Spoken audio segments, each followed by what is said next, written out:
সুপ্রিয় দর্শক, আসসালামু আলাইকুম। আপনাদের প্রত্যেককে আমন্ত্রণ জানাচ্ছি বাংলা ভিশনের নিয়মিত আয়োজন যে কথা বলতে চাই অনুষ্ঠানে। আপনাদের সঙ্গে আছি আমি জিয়া খান। দর্শক, আপনারা জানেন এই অনুষ্ঠানের মাধ্যমে আমরা সমসাময়িক নানা বিষয় নিয়ে আলোচনা করে থাকি। আজ আমাদের আলোচনার বিষয় তৃণমূল থেকে রাষ্ট্রপতি। আর এই বিষয়টি নিয়ে আলোচনার জন্য আমার সঙ্গে স্টুডিওতে উপস্থিত আছেন দুজন অতিথি। তারা হলেন senior advocate Manjul Morshed, president human rights and piece for Bangladesh, এবং নূর খান, মানবাধিকার কর্মী। আপনাদের দুজনকে স্বাগত জানাচ্ছি। দর্শক, তৃণমূল পর্যায় থেকে রাজনীতি করা বিএনপি মির্জা ফখরুল ইসলাম আলমগীর যাচ্ছেন রাষ্ট্রের সর্বোচ্চ সাংবিধানিক পদে। বিএনপির চরম দুঃসময়ের কাণ্ডারি মির্জা ফখরুল ইসলাম আলমগীরের এই যাত্রা যেমন প্রশংসনীয়, তেমনি তার চলে যাওয়া দলের সৃষ্টি করেছে সাংগঠনিক শূন্যতার। সন্ধ্যা 7:30টায় বঙ্গভবনে শপথ নেবেন নতুন রাষ্ট্রপতি। তাকে শপথবাক্য পাঠ করাবেন ভারপ্রাপ্ত স্পিকার ব্যারিস্টার কায়সার কামাল। এরই মধ্যে শপথ অনুষ্ঠান আয়োজনে সব প্রস্তুতি শেষ করেছে বঙ্গভবন। দর্শক, আমরা আলোচনাটি শুরু করব অ্যাডভোকেট মঞ্জুল মোর্শেদ, আপনাকে দিই। 23তম রাষ্ট্রপতি হিসেবে শপথ নেবেন মির্জা ফখরুল ইসলাম আলমগীর। রাষ্ট্রের অভিভাবকের কাছে জনগণের এই আমাদের যে সময়টা পার করছি, প্রত্যাশাটা কি? ধন্যবাদ আপনাকে এবং আমার সঙ্গে আলোচক আছেন নূর ভাই, তাকে শুভেচ্ছা। যারা শুনছেন সকলকে শুভেচ্ছা। দেখুন, রাষ্ট্রপতি তো আমাদের দেশে সংবিধান অনুযায়ী একটি পদ, যেখানে রাষ্ট্রের অভিভাবক বলা হয়, কিন্তু পার্লামেন্টারি ফর্ম অফ গভর্নমেন্টে বেসিক্যালি রাষ্ট্রের নির্দিষ্ট কয়েকটা দায়িত্ব রাষ্ট্রপতিকে দেওয়া হয়েছে। যদিও এটির ব্যাপারে বিভিন্ন রাজনৈতিক দল যারা 5ই আগস্টে বিজয় অর্জন করেছেন, গণ অভ্যুত্থান করেছেন, তাদের মধ্যে একটা আন্ডারস্ট্যান্ডিং হয়েছে যে কিছু ক্ষমতা রাষ্ট্রপতিকে বাড়িয়ে দেওয়ার ব্যাপারে, কিন্তু সেটি তো সংবিধান সংশোধন ছাড়া হবে না। আর বর্তমান এক্সিস্টিং যে কনস্টিটিউশন, সেখানে রাষ্ট্রপতি তো শুধুমাত্র দায়িত্বের মধ্যে আছেন, ধরেন উনি যদি এমার্জেন্সি মনে করেন প্রধানমন্ত্রীর অনুরোধে উনি পার্লামেন্টকে ভেঙে দিতে পারেন, ওনার এই ক্ষমতাটা আছে। জরুরি অবস্থা জারি করতে পারেন। এবং একটা খুব ক্রুশিয়াল পয়েন্ট যখন আসে, ধরেন 5ই আগস্টের পরে কিন্তু একটা ক্রুশিয়াল পয়েন্ট ছিল, ওই সময় কিন্তু রাষ্ট্রপতির একটা ভূমিকা থাকে।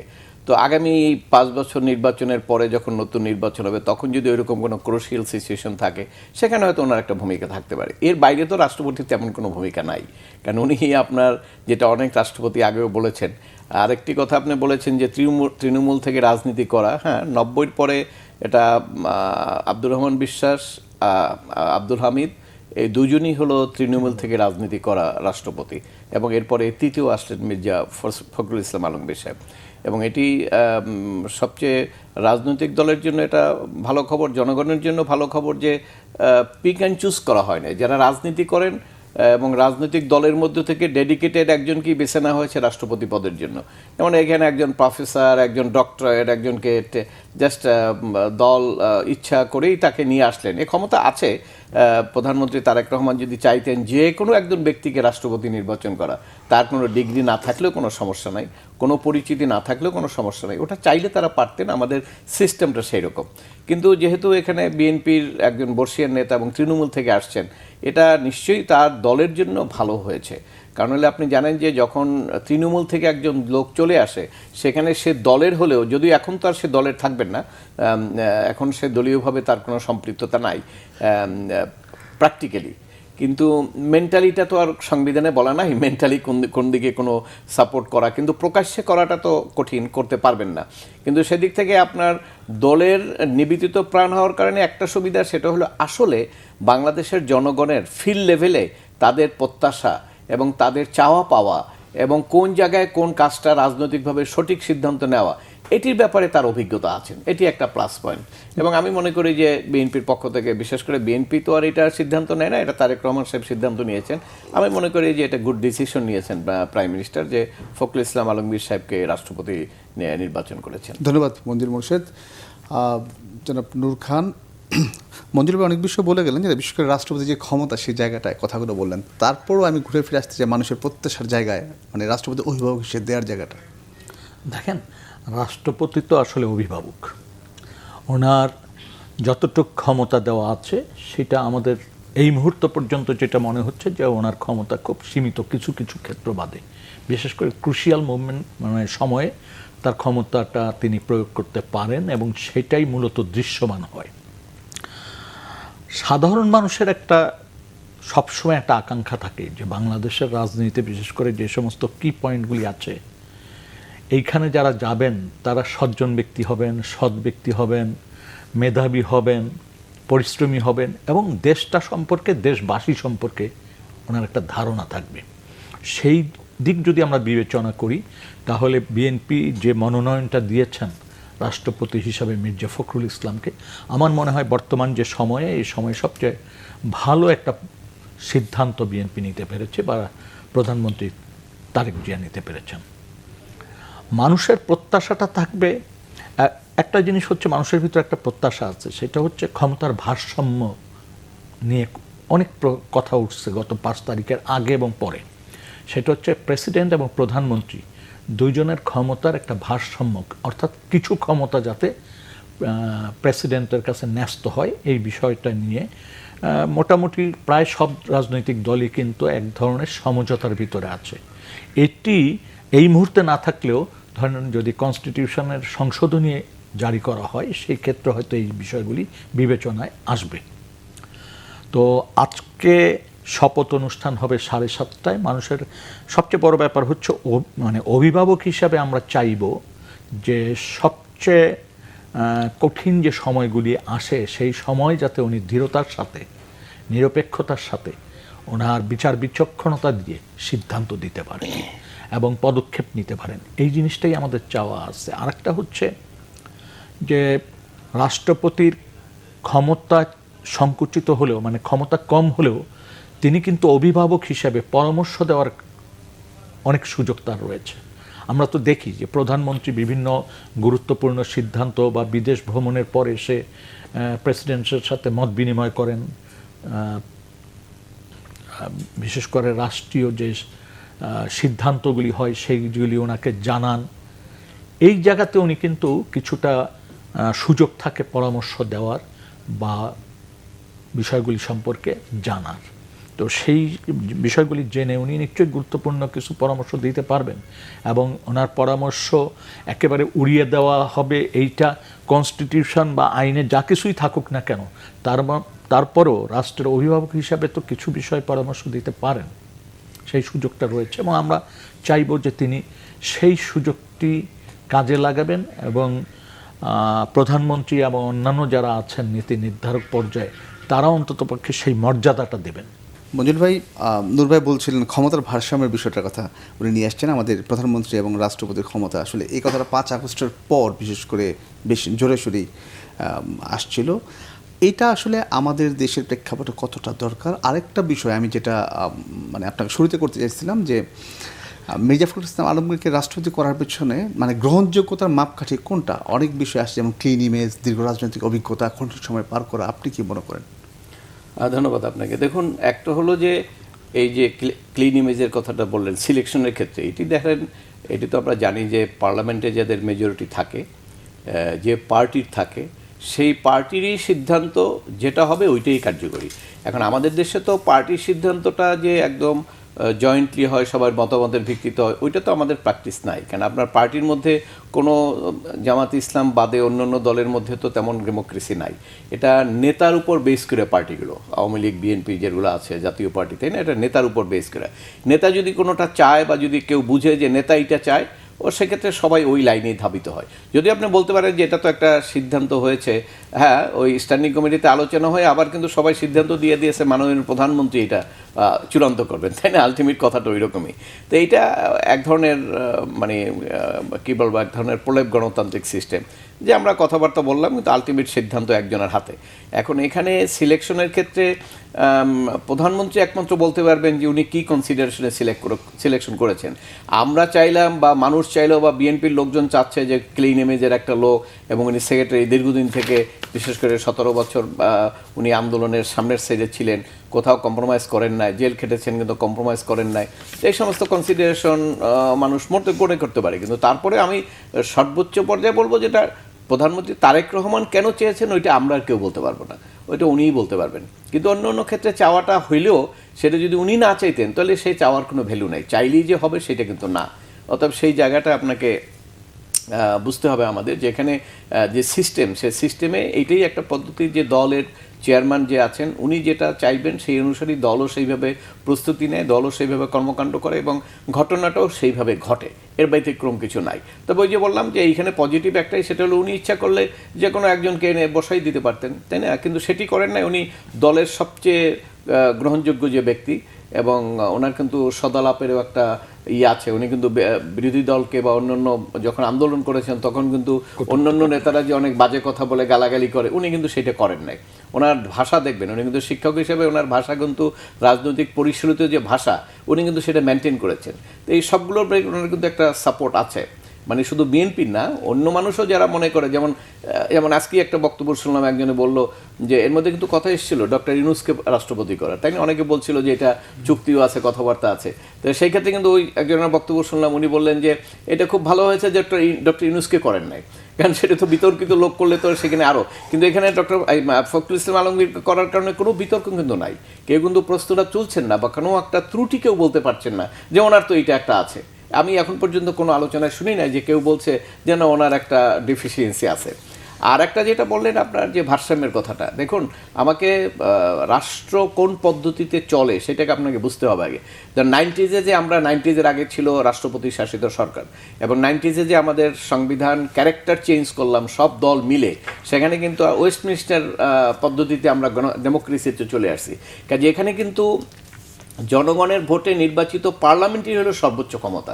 এই জন্যই বলা হয় যে ওয়েস্টমিনিস্টারের পদ্ধতিতে কিন্তু প্রেসিডেন্টের আসলে কোনো ক্ষমতা থাকে না, লিমিটেড কয়েকটা ক্ষমতা ছাড়া। কাজে এখানে যারা আলোচনা করেছেন, এই জুলাই সনদ নিয়ে যারা আলোচনা হয়েছে, সবাই যে আলোচনা করেছেন, সেখানে তারা কি কি ক্ষমতা দিবেন, কিছু ক্ষমতা বাড়াবেন বলেছেন, কিন্তু কি কি ক্ষমতা সুনির্দিষ্ট, এবং সেটি করতে গিয়ে আপনি যদি এমন কোনো ক্ষমতা দেন যেটা আলটিমেটলি এই পার্লামেন্টারি ফর্ম অফ গভর্নমেন্টে সেই ক্ষমতাটা পার্লামেন্টের কাছে না থেকে ওনার কাছে চলে গেল, তাহলে সেটা কন্ট্রাডিক্ট করবে, সেটা কিন্তু আইনগতভাবে আইনে টিকবেও না। অতএব ওই জায়গাটাকে ঠিক করতে হবে, এবং আপনি যদি ব্যাপক কোনো পরিবর্তন আনতে চান তাহলে সংবিধানের বেসিক ক্যারেক্টারও চেঞ্জ করতে হবে, যে আমরা এখন ওয়েস্টমিনিস্টার পদ্ধতি না, আমরা একটা মিক্স আপ পদ্ধতি চলবো। অনেক দেশে আছে যে আমরা 50% ক্ষমতা রাষ্ট্রপতি থাকবে, 50% পার্লামেন্টে থাকবে, কিন্তু আমার মনে হয় যে সেই রকম কোনো পরিকল্পনা, এরকম কোনো ডিমান্ডও এখনো আসে নাই।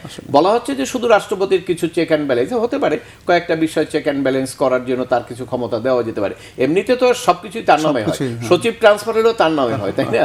এই যে আপনার যত কিছু হচ্ছে তার সিগনেচারই হচ্ছে, কিন্তু আসলে ওটা প্রিপেয়ার্ড বাই দ্য গভর্নমেন্ট, অর্থাৎ যারা পাওয়ারে থাকে তারাই তৈরি করে দেয়, উনি জাস্ট সাইন করেন। আর এখানে ওনার সুনির্দিষ্ট ক্ষমতার মধ্যে ওইটা আছে যে উনি যখন ইলেকশন হবে, ইলেকশন হওয়ার পরে যারা জিতবেন তাদেরকে উনি আহ্বান জানাবেন যে গভর্নমেন্ট ফর্ম করার জন্য, আর ওদিকে চিফ জাস্টিস উনি নিয়োগ করবেন। এই ক্ষমতাগুলো ছাড়া অন্যান্য ক্ষমতার ক্ষেত্রে তো ওনার আর্টিকেল 48-এ যে আছে প্রধানমন্ত্রীর আপনার কি বলে, প্রধানমন্ত্রীর সম্মতি বা প্রধানমন্ত্রীর সুপারিশ, এর বাইরে যেমন পার্লামেন্ট যদি ভাঙতে যান, এখানে কিন্তু প্রধানমন্ত্রীর সুপারিশ সেটা পারবেন না। যেমন বলতে পারেন যে কেন তো আমাদের শাহাবুদ্দিন চুপু সাহেব তো করেছিল, এবং ওগুলো তো আইনগত বিষয়, ওই কারণ ওইটা তো একটা স্পেশাল সার্কামস্টেন্সেস, তাই না? বিভিন্ন কারণে হয়েছে, ওইটা তো একটা ডিফেক্ট রয়ে গেছে। কিন্তু এখন তো ওই চ্যাপ্টার শেষ, আমরা তো এখন একটা নর্মাল লিগ্যাল প্রসিডিওর এবং একটা সাংবিধানিক শাসনের মধ্যে ঢুকে পড়ছি। এখন তো আর আমরা ওই কথাগুলো আলোচনা করতে পারবো না। কাজে সেদিক থেকে আপনার ওই আলোচনাটা আছে, কিন্তু রাষ্ট্রপতিকে কতটুকু ক্ষমতা দিবেন, যদি ওই রকম কোনো ব্যাপক ক্ষমতা দিতে হয় তাহলে সেখানে কিন্তু নেচার অফ দ্য কনস্টিটিউশন, ওখানে ওই ফর্মটাই চেঞ্জ করতে হবে যে না, ওয়েস্টমিনিস্টার ফর্ম অফ গভর্নমেন্ট না, আমরা মিক্স আপ ফর্মে যাব, যেটা অন্য অন্য দেশে আছে, সেটাও পার্লামেন্ট সিদ্ধান্ত নিতে পারে। ধন্যবাদ মনির মোর্শেদ। নূর ভাই, রাষ্ট্রপতি আজকে শপথ নেবেন, বসছেন, সাথে মন্ত্রিসভার আকারও বাড়ছে, নতুন করে 4 জন মন্ত্রী প্রতিমন্ত্রী যোগ দেওয়ার কথা রয়েছে। তো ইতিমধ্যে আমাদের 48 জন মন্ত্রী প্রতিমন্ত্রী রয়েছেন, এই যে আকার বাড়ছে, আপনি কীভাবে দেখছেন বিষয়টা?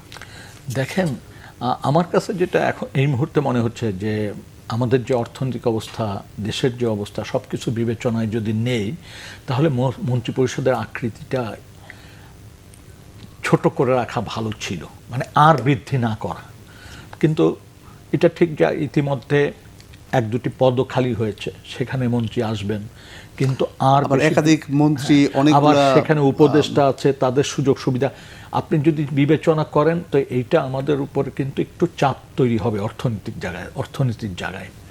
তো সেইটা একটু ভাবতে হবে আমাদের, যে আমরা এত মন্ত্রী আমাদের প্রয়োজন আছে কিনা।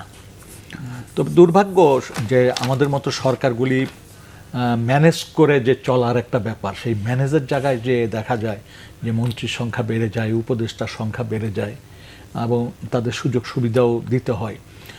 তো এইবার একটা জিনিস দেখলাম যে অনেকে সুযোগ সুবিধার কিছুটা কাটল করেছেন, যেমন অনেকে নিজস্ব পরিবহন ব্যবহার করছেন, সরকারেরটা নিচ্ছেন না, এরকম কিছু সিদ্ধান্ত তারা নিয়েছেন। এটা ভালো দিক, কিন্তু তারপরও বলবো যে সংখ্যার দিক থেকে আমার মনে হয় আমাদেরকে আরেকটু কম হলে ভালো হতো, অর্থাৎ 40-এর মধ্যেই সব কিছু দিয়ে আমাদের সীমাবদ্ধ থাকা দরকার ছিল। দুর্ভাই, কালকে স্বরাষ্ট্রমন্ত্রী একটি কথা যেটা আমি একটু আপনাকে পড়ে শোনাই। উনি স্বরাষ্ট্রমন্ত্রী সাদ্দাম আহমেদ উনি বলেছেন, ভবিষ্যতে সংবিধানে যে সংশোধনী আসবে 70 ধারায় পরিবর্তন আসবে। জুলাই জাতীয় সনদে আমরা যেভাবে একমত হয়েছি সেভাবে 70 অনুচ্ছেদ সংশোধিত হয়ে যায়। তার পরবর্তী সময় যখন রাষ্ট্রপতি নির্বাচন হবে তখন সেই 70 অনুচ্ছেদ অনুসারী হবে, কিন্তু এখনও তো সংবিধান সংশোধন হয়নি। তার কথা হলো সংবিধানের 70 অনুচ্ছেদ সংশোধন করা হবে, এবং এটা নিয়ে বেশ মানে আলোচনা বলেন, বিতর্ক বলেন, সেটা চলছে। আমরা যদি 70 অনুচ্ছেদ সংশোধন করতে একমতই হয়ে থাকি তাহলে এখনই না কেন? এটা একটা বড় প্রশ্ন যারা রাজনৈতিক সচেতন ব্যক্তি। কিন্তু দুর্ভাগ্যজনক হচ্ছে, আপনি যদি একটু পিছনে ফেরেন, যেমন তত্ত্বাবধায়ক সরকার যখন যিনি ক্ষমতায় থাকেন তিনি ওইটাকে পছন্দ করেন না, কিন্তু ক্ষমতার থেকে যাওয়ার আগে মানে যাওয়ার পরে ওইটাকে কিন্তু আবার তিনি প্রাধান্য দেন। তেমনি এই যে 70 অনুচ্ছেদ বা এই ধরনের যে অনুচ্ছেদগুলো আছে সেই ক্ষেত্রে বিদায়কালে তারা মানে চান, মানে বিদায় নেওয়ার পর কিন্তু নতুনভাবে তারা চান না। এটি আমাদের জন্য খুব পীড়াদায়ক। বিশেষ করে আমাদের তো এখন প্রেসিডেন্ট নিয়োগ হয়ে গেছে, তো এখন ওইটা মানে 70 অনুচ্ছেদকে সংশোধন করতে আপত্তিটা কোথায়? ধন্যবাদ দুর্ভাই। মঞ্জুর ভাই একটু বলেন যে আপত্তিটা আসলে কোথায়, এবং এই দেখুন, যারা এই সংসদে যারা বলছেন যে আর্টিকেল 70 পরিবর্তন কেন করা হলো না, এই কথাটা তো প্রথম থেকেই বলার দরকার ছিল। ইভেন কি তারা তো প্রাইভেট বিলও আনতে পারতেন।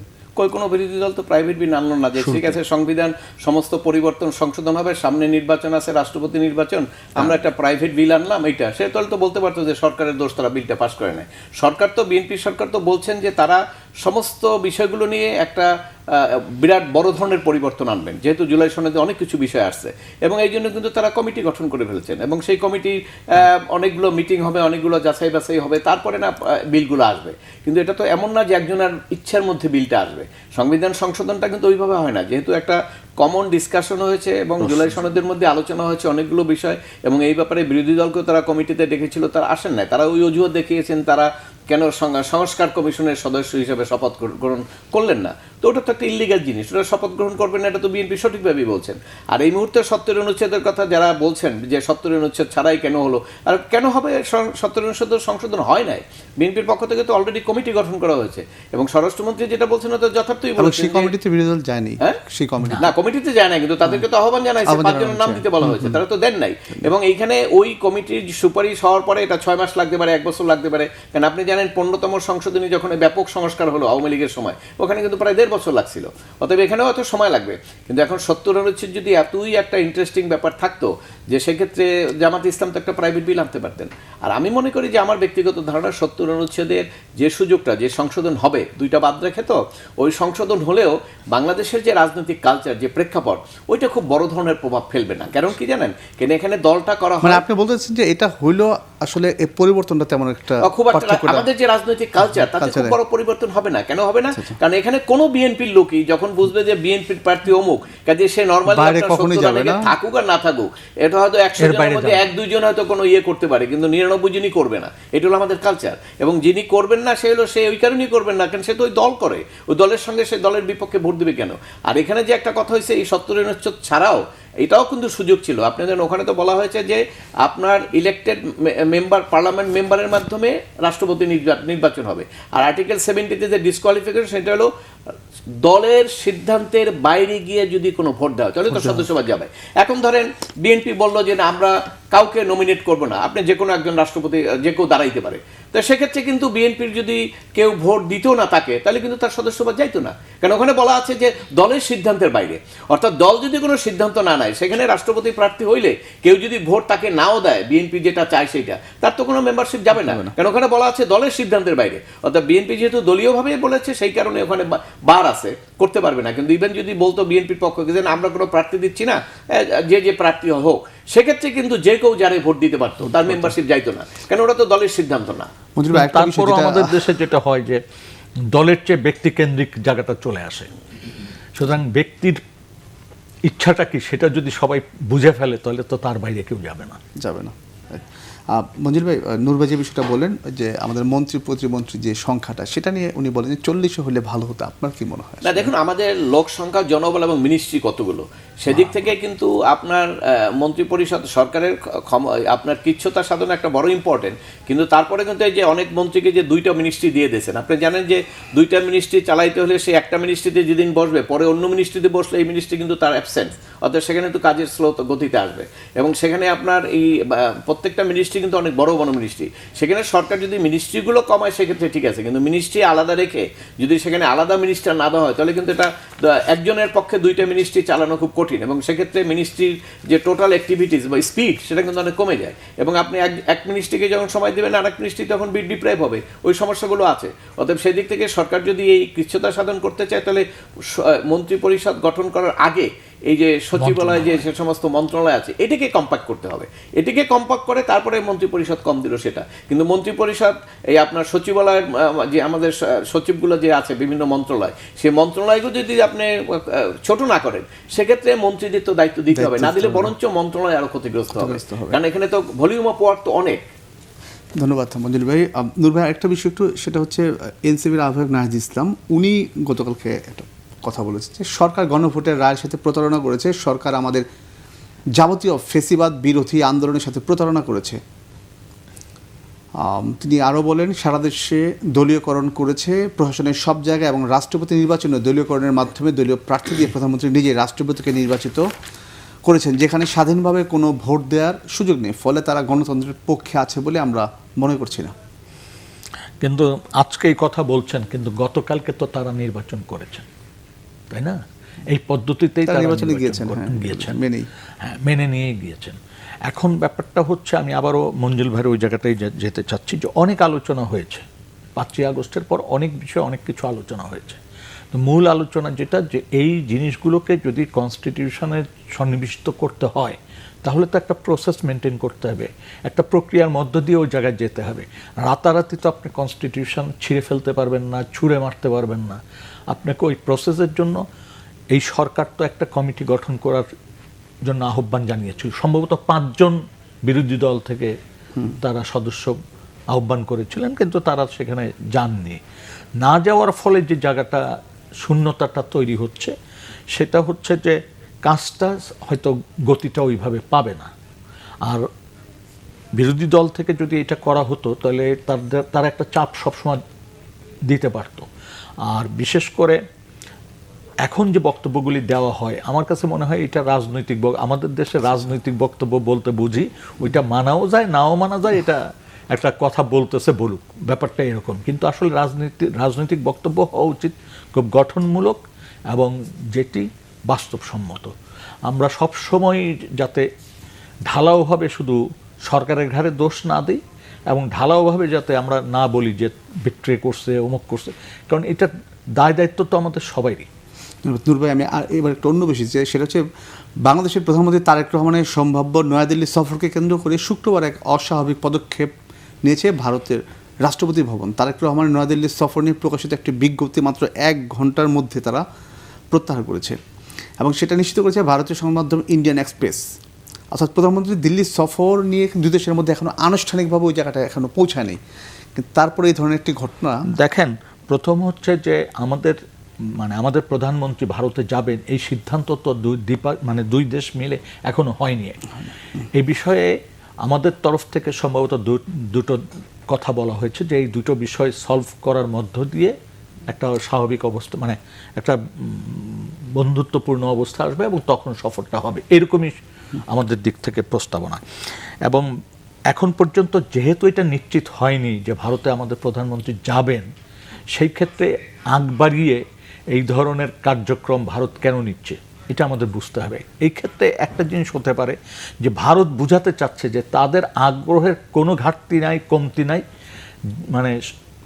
আলটিমেটলি দোষের ভাগটা আমাদের ঘাড়ে দিতে চাচ্ছে। এখানে দোষের কোনো বিষয় না, বিষয়টা হচ্ছে আসলে সৎ বন্ধুত্ব প্রতি সম্পর্ক যদি আমরা চাই উভয় পক্ষ, সেটা হতে হবে সম্মানজনক, এবং সেটা এমন কিছু মানে কিছু বিষয় যেগুলি জিয়ে রেখে আপনি সম্পর্ক মানে টিকে রাখতে কিংবা টিকে রাখবেন, এটা তো আমাদের তো, হ্যাঁ, প্রতিবেশীর সাথে আমাদের সম্পর্ক ভালো হোক, এটাই তো আমরা সবাই চাই, মর্যাদাপূর্ণ হোক। এটা এরকম না যে বিগত দিনে যেভাবে সম্পর্ক আপনারা রেখেছেন সেটা তো সম্পর্কের মাপকাঠি হয় না, সম্মানজনক হতে হবে, প্রভুসুলভ হবে না, সম মর্যাদা সম্পন্ন হতে হবে। এবং সেই দিকটায় যাওয়ার জন্য যেই জায়গাগুলি বাধা আছে, যেই জায়গাগুলি সমস্যা হিসেবে আমরা চিহ্নিত করতে পেরেছি, ভারতের উচিত সেই জায়গাগুলি সলভ করা, সেই জায়গাগুলি অ্যাড্রেস করা। ধন্যবাদ নূর ভাই। মঞ্জুল ভাই একটু বলবেন এই বিষয়ে, যে যেটা বললেন আর কি নূর ভাই, যে সমতার ভিত্তিতে, এটা সবসময় এই কথাটা বলে আসছে, কিন্তু বিশেষ করে ভারতের সাথে 5 আগস্টের পর থেকে একদম সব কিছু যেমন সামনে চলে আসছে, এবং এদের যে বিষয়গুলো আমরা লক্ষ্য করছি অবশ্যই বাংলাদেশের পক্ষে সেগুলো ইতিবাচক না, অনেকগুলো বিষয় উদাহরণ দেওয়া যাবে। তারপরে যে আজকের ঘটনা ছোট হোক, কিন্তু তারপরও যেহেতু এখন পর্যন্ত সেই বিষয়ে কোনো সিদ্ধান্ত হয়নি, মানে এগুলো কেন হচ্ছে? দেখুন, আমাদের রাজনীতিতে একটা শব্দ আছে, সেটা হলো রাজনীতিতে শেষ কথা বলতে কিছু নাই, আর সবচেয়ে কূটনীতিতে কিন্তু সেপারেশন শব্দ বলতে কিছু নাই। আপনি দেখেন ইরানের উপরে কিন্তু বোমা মারছে, ধ্বংস করছে, কিন্তু আবার আলোচনাও চলছে। কূটনীতিতে আপনার বিশ্বব্যাপী এটা থাকতেই হবে। এখন এটা পারস্পরিক সম্পর্কের ক্ষেত্রে 5ই আগস্টের পরে জটিলতা সৃষ্টি হয়েছে। ডক্টর ইউনূসের সময় তো একদম খুব খারাপ অবস্থা ছিল। এটা কিন্তু ফেব্রুয়ারি নির্বাচনের পরে কিন্তু এগুলো আস্তে আস্তে কমে যাচ্ছে। ডিসকাশন হচ্ছে, অ্যাম্বাসেডার আলোচনা করছে, ইনভাইটেশন আসছে। এখন ইনভাইটেশন, বাংলাদেশের তো একটা পলিটিক্স আছে, তাই না? কখন যাবে কি যাবে না, এবং যাওয়া ঠিক হবে কি না, কারণ এখানে 2টি প্রশ্ন, তারা তো অলরেডি 2টি শর্তের কথা বলেছেন। এই 2টা শর্ত হলে আমরা যাব, নাইলে তো এটা যাব না, এইরকম একটা কথা এসছে। এখন ওই 2টা শর্তের ব্যাপারে ওখান থেকে কিছু বলা হয় নাই, এবং ওখানে ওইটার সম্ভাবনাও নাই, বলার তেমন কিছু হয়তো নাই। আমি জানি না সেক্ষেত্রে হাদির গ্রেপ্তারকৃত আসামিদের ব্যাপারে কোনো ডেভেলপমেন্ট হতে পারে, কিন্তু মঞ্জুর ভাই আপনি কি বলবেন আমি বুঝতে পারছি। আমি একটু সেই দিকে তো আমি একটু সরাসরি কোশ্চেন করি, যে সব কিছু মিলিয়ে দুই দেশের সম্পর্ক রাখার ক্ষেত্রে আপনি ঘাটতি কোন দেশের বেশি দেখছেন? না, এইটা তো আপনার ঘাটতি কোন দেশের, এইটা তো আপনার ওইভাবে বলা যাবে না, কারণ ওদের পলিসিটা ওরা নির্ধারণ করে, আমাদের পলিসিটা আমরা নির্ধারণ করি। আমরা যা দেখছি এখন আমাদের দেশে তো আমরা তো বলবো যে আমাদের পক্ষ থেকে যেটা বলা হচ্ছে সেটা ঠিক আছে, এটা তো বাংলাদেশের নাগরিক হিসেবে আমরা সেটাই বলবো, তাই না? কিন্তু ওদের চিন্তা চেতনা আবার ডিফারেন্স, তারা মনে করছে যে ঠিক নাই। কিন্তু আমি ব্যক্তিগতভাবে মনে করি ওই যে কথাটা, সেটা হলো যে কূটনীতিতে সেপারেশন বলতে কোনো শব্দ নাই।